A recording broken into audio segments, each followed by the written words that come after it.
ಸ್ನೇಹಿತರೆ, ಗೃಹಲಕ್ಷ್ಮಿ ಯೋಜನೆಯ 16 ಮತ್ತು 17ನೇ ಕಂತಿನ ಹಣದಲ್ಲಿ ಭರ್ಜರಿ ಗುಡ್ ನ್ಯೂಸ್ ಬಂದಿರುವಂಥದ್ದು. ಇದು ಸಚಿವೆ ಆದಂಥ ಲಕ್ಷ್ಮಿ ಹೆಬ್ಬಾಳ್ಕರ್ ಅವರ ಕಡೆಯಿಂದ ಬಂದಿರುವಂಥ ಭರ್ಜರಿ ಗುಡ್ ನ್ಯೂಸ್. ಈ ಒಂದು ಗುಡ್ ನ್ಯೂಸ್ ಬಗ್ಗೆ ನಿಮಗೆ ತಿಳಿಸಿಕೊಡುತ್ತೇನೆ. ಎಲ್ಲಿ ಕೂಡ ವಿಡಿಯೋನ ಸ್ಕಿಪ್ ಮಾಡದೆ ಕೊನೆವರೆಗೂ ನೋಡ್ತಾ ಹೋಗಿ. ಹಾಗೆ ನಮ್ಮ ಚಾನಲ್ನ ಇನ್ನೂ ಯಾರು ಸಬ್ಸ್ಕ್ರೈಬ್ ಮಾಡಿಕೊಂಡಿಲ್ಲ, ಸಬ್ಸ್ಕ್ರೈಬ್ ಮಾಡಿಕೊಂಡು ವಿಡಿಯೋಗೆ ಲೈಕ್ ಕೊಟ್ಬಿಟ್ಟಿನೇ ವಿಡಿಯೋಕ್ಕೆ ಸ್ಟಾರ್ಟ್ ಮಾಡಿ. ಹೌದು ಸ್ನೇಹಿತರೆ, ಗೃಹಲಕ್ಷ್ಮಿ ಯೋಜನೆಯ 16 ಮತ್ತು 17ನೇ ಕಂತಿನ ಹಣದಲ್ಲಿ ಭರ್ಜರಿ ಗುಡ್ ನ್ಯೂಸ್ ಆದರೆ ಬಂದಿರುವಂಥದ್ದು. ಸ್ನೇಹಿತರೆ, ಎಷ್ಟು ದಿನದಿಂದ ನೀವು ಗೃಹಲಕ್ಷ್ಮಿ ಯೋಜನೆಯ 16ನೇ ಕಂತಿನ ಹಣ ಯಾವಾಗ ಬರುತ್ತೆ ಅಂತ ವೇಟ್ ಮಾಡ್ತಾನೆ ಇದ್ದೀರಾ. ಈಗ ಫೈನಲ್ ಆಗಿ ಗೃಹಲಕ್ಷ್ಮಿ ಯೋಜನೆಯ 16ನೇ ಕಂತಿನ ಹಣ ಬಿಡುಗಡೆ ಆಗಿದೆ ಅಂತ.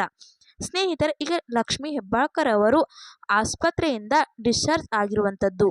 ನೋಡಿ ಸ್ನೇಹಿತರೆ, ನಿಮಗೆ ಇನ್ನು ಅತಿ ಶೀಘ್ರದಲ್ಲೇ ಗೃಹಲಕ್ಷ್ಮಿ ಯೋಜನೆಯ 17ನೇ ಕಂತಿನ ಹಣ ಕೂಡ ಜಮಾ ಆಗಿರುವಂಥದ್ದು. ಈಗ 16ನೇ ಕಂತಿನ ಹಣದ ಬಗ್ಗೆ ಮಾತನಾಡುವುದಾದರೆ ಸ್ನೇಹಿತರೆ, 16ನೇ ಕಂತಿನ ಹಣ ಬೆಳಗಾವಿ ಜಿಲ್ಲೆಯಲ್ಲಿ ಮಹಿಳೆಯರಿಗೆ ಹಣ ಜಮಾ ಆಗಿದೆ ಅಂತ ಕೆಲವರು ಕಮೆಂಟ್ ಮಾಡಿ ಹೇಳ್ತಾ ಇರುವಂಥದ್ದು. ಬೆಳಗಾವಿ ಜಿಲ್ಲೆಯಲ್ಲಿ ಸ್ವಲ್ಪ ಜನ ಮಹಿಳೆಯರಿಗೆ ಗೃಹಲಕ್ಷ್ಮಿ ಯೋಜನೆಯ 16ನೇ ಕಂತಿನ ಹಣ ಜಮಾ ಆಗಿದೆ ಅಂತ. ಇಲ್ಲಿ ಬೆಳಗಾವಿ ಜಿಲ್ಲೆಯ ಮಹಿಳೆಯರು ಯಾರಾದರೂ ವಿಡಿಯೋ ನೋಡುತ್ತಿದ್ದೀರಾ, ನೀವು ವಿಡಿಯೋಗೆ ಲೈಕ್ ಮಾಡಿಬಿಟ್ಟು ಕಮೆಂಟ್ ಮುಖಾಂತರ ತಿಳಿಸಿ. ನಿಮಗೆ ಗೃಹಲಕ್ಷ್ಮಿ ಯೋಜನೆಯ 16ನೇ ಕಂತಿನ 2,000 ರೂಪಾಯಿ ಬಂದಿದೆಯಾ ಬಂದಿಲ್ವಾ ಅನ್ನುವಂಥದ್ದನ್ನ ಪ್ರತಿಯೊಬ್ಬರು ನೀವು ವಿಡಿಯೋಗೆ ಲೈಕ್ ಮಾಡಿಬಿಟ್ಟು ಕಮೆಂಟ್ ಮುಖಾಂತರ ತಿಳಿಸಿ ಸ್ನೇಹಿತರೆ. ಆಗ ಎಲ್ಲರಿಗೂ ಕೂಡ ಗೊತ್ತಾಗುತ್ತೆ ಇಲ್ಲಿ ನಿಮಗೆ ಗೃಹಲಕ್ಷ್ಮಿ ಯೋಜನೆಯ 16ನೇ ಕಂತಿನ ಬಂದಿರಲಿಲ್ಲ ಅಂದರೆ ಏನು ಮಾಡಬೇಕು ಅನ್ನೋವಂಥದ್ದನ್ನ ಅಪ್ಡೇಟ್ ಕೂಡ ಕೊಟ್ಟಿದ್ದಾರೆ. ಸ್ನೇಹಿತರೆ, ಈ ತಿಂಗಳಿನಲ್ಲಿ ನಿಮಗೆ ಏನಾದರೂ 16ನೇ ಕಂತಿನ ಬರಲಿಲ್ಲ ಅಂದರೆ ನಿಮಗೆ ಫೆಬ್ರವರಿ ತಿಂಗಳಿನಲ್ಲಿ 16 ಮತ್ತು 17ನೇ ಕಂತಿನ 4,000 ರೂಪಾಯಿ ಒಟ್ಟಿಗೆ ನಿಮಗೆ ನಿಮ್ಮ ಎಲ್ಲರ ಖಾತೆಗಳಿಗೆ ಜಮಾ ಮಾಡ್ತಾರಂತೆ.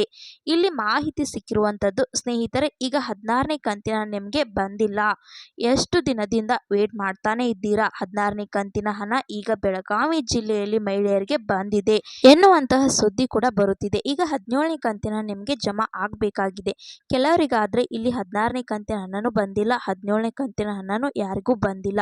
ಓಕೆನಾ. 16ನೇ ಕಂತಿನ ಮತ್ತು 17ನೇ ಕಂತಿನ ಒಟ್ಟಿಗೆ ಸೇರಿ 4,000 ಹಣ ಆದರೆ ನಿಮಗೆ ಫೆಬ್ರವರಿ ತಿಂಗಳಿನಲ್ಲಿ ಜಮಾ ಆಗಲಿದೆ ಅಂತ ಇಲ್ಲಿ ಸರ್ಕಾರದ ಕಡೆಯಿಂದ ಬಂದಿರುವಂಥ ಅಪ್ಡೇಟ್. ಸ್ನೇಹಿತರೆ, 16 ಮತ್ತು 17ನೇ ಕಂತಿನ 4,000 ರೂಪಾಯಿ ಒಟ್ಟಿಗೆ ನಿಮ್ಮ ಖಾತೆಗಳಿಗೆ ಜಮಾ ಆಗುತ್ತೆ. ಈಗ ಲಕ್ಷ್ಮಿ ಹೆಬ್ಬಾಳ್ಕರ್ ಅವರು ಕೂಡ ಹುಷಾರಾಗಿ ಬಂದಿದ್ದಾರೆ, ಆಸ್ಪತ್ರೆಯಿಂದ ಡಿಸ್ಚಾರ್ಜ್ ಕೂಡ ಆಗಿ ಬಂದಿದ್ದಾರೆ.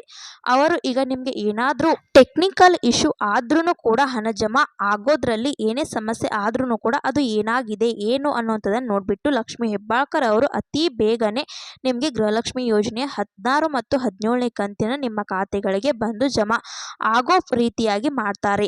ಸ್ನೇಹಿತರೆ, ಇದು ಸದ್ಯದ ಮಟ್ಟಕ್ಕೆ ಗೃಹಲಕ್ಷ್ಮಿ ಯೋಜನೆ 16 ಮತ್ತು 17ನೇ ಕಂತಿನ ಹಣದ ಬಗ್ಗೆ ಕುರಿತು ಬಂದಿರುವಂಥ ಅಪ್ಡೇಟ್ಸ್. ಈ ರೀತಿಯಾಗಿ ಗೃಹಲಕ್ಷ್ಮಿ ಬಗ್ಗೆ ಅಪ್ಡೇಟ್ಸ್ ಬಂದಿತ್ತು, ತಿಳಿಸ್ಕೊಡೋಣ ಅಂತ ವಿಡಿಯೋ ಮಾಡಿದ್ದೆ. ವಿಡಿಯೋ ಇಷ್ಟ ಆದರೆ ಲೈಕ್ ಮಾಡಿ, ಶೇರ್ ಮಾಡಿ, ಸಬ್ಸ್ಕ್ರೈಬ್ ಮಾಡಿ ಅಂತ ಹೇಳ್ತಾ ಮತ್ತೆ ಮುಂದಿನ ಮಾಹಿತಿಯೊಂದಿಗೆ ಸಿಗೋಣ. ಅಲ್ಲಿ ತನಕ bye bye, take care friends.